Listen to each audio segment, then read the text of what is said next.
How to bypass TNT Unli data speed capping or throttling. Let's start. Nag-test po ako ng aking download speed sa speedtest.net. At umabot lamang po ito ng 3.46 which is napakabagal. Ang upload speed ko po ay goods naman.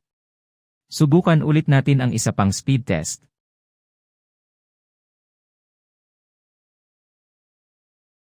Pero same result pa rin.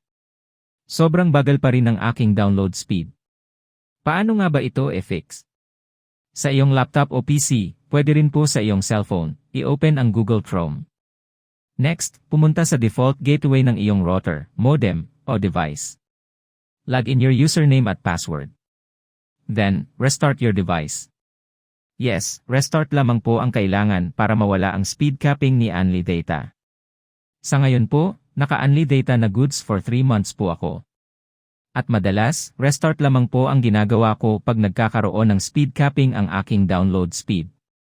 After mag-restart ng device, subukan ulit natin mag-speed test.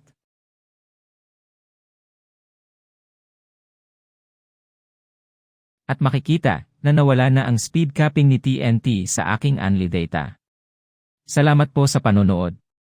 Don't forget to like and subscribe for future updates. If may tanong po, comment lang po sa baba. Thank you.